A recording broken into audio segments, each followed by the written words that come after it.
देख लो लोग, बक्सर जिला में पड़ेला ब्रह्मपुर। हमार देवर हवे सीएम पान खोले बड़े।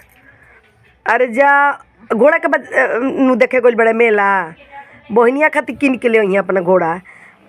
देवर जी हवे, देवर जी पान खा के देवर जी। आई हे बती 1 करोड़ के घोड़ा बिचाता, गई रहनी है लइकवा खातिर किने। आज ना किनब काल किनब, अभी अभी एटीएम खाली हो गइल बा, काल आइब त किनब। अतना हमरा इथी नइखे, हम कबो किन देबी अपना लइका खातिर 1 करोड़ के घोड़ा।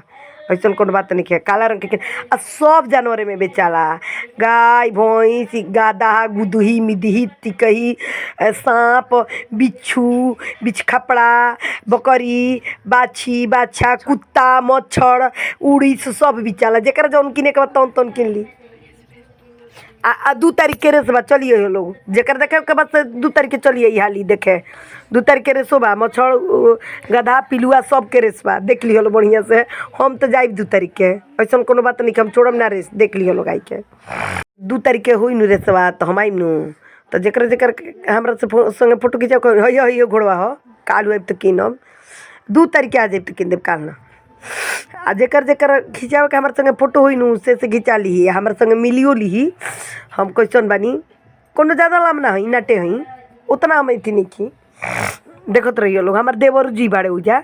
देखो देखो कितना घोड़वा बढ़िया बा, देखो ये घोड़वा हो। कहाँ लइकवा बा हमार लोग तो नहीं खेलइकवा, हमार लइकवा हाथ धो देल बनू, उहे घोड़वा किनब। 51 लाख के घोड़ा हो, किनब जरूर अपना लइका के। जौन लइका कह दी कि माँ हई हमरा अच्छा लगता उहे किनब। कहाँ लइका के हाथ बा, ए आओ हाथ हाथ आओ आओ आओ आओ हाथ।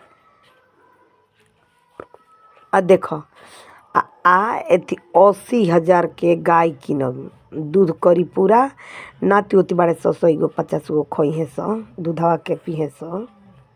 बुझाई हइका हाथ धैले बा लइकवा हमार, देखी हो केने बा लइकवा हइका। देखा देखा देखा देखा इहे किनब, इहे किनब।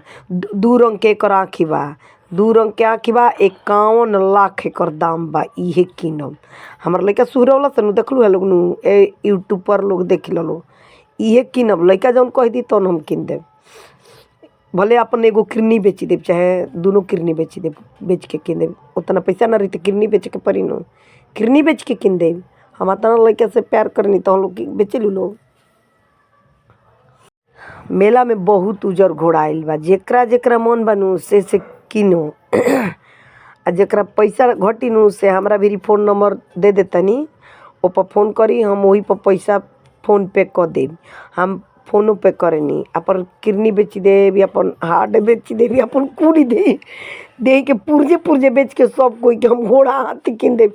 हम मच्छरों किन देबी, आ उड़ीसो किन देब, पिलुआ फतिंगा सब किन देबी कि जौना से देश दुनिया खुश रहे।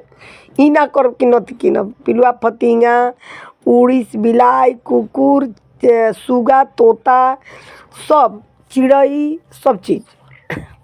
सुअर लोग देखे 2016 में ई प्रथम ब्रह्मपुर में घोड़ा रेस में बहुत जीता रहे। जितना लोग जाता न कुल हमारा गांव के नैहर लोग से मरिया के ओझा के से मरिया के लोग हो, हम ही भेजतनी। देख लो आदमी के देख लो कतना लोग जाता, कतना लोग जाता देख लो कुल से मरिया के। देखो हई घोड़वा हमरे किनल है, चोट लागल बा बेचारा के गोड़ में, दवाई हम ही करौले बनी, ठाड़ कैले बनी।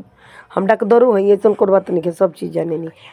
आ गैया हमारे हाँ, हम कुल चीज़ें रख ले बनी। हम बेचम ना के जेकर लेवे के बाद से फ्री में उठाओ ले जाऊ, मेला में ले आई के हमारा से संपर्क कर लो फ़ोन से, आ असही फ्री में उठाओ ले जाओ। जे बोली नु ओकरा काई के मर्डर कर दे बढ़िया से। हम कुल हमारा देखो उजर को घोड़ा हमारे है, देखो जितना लगल बनू उतना हमरे है, कुल घोड़ा हमार हो। ऐसा कोनो बात नहीं है, चुपचाप रह लो।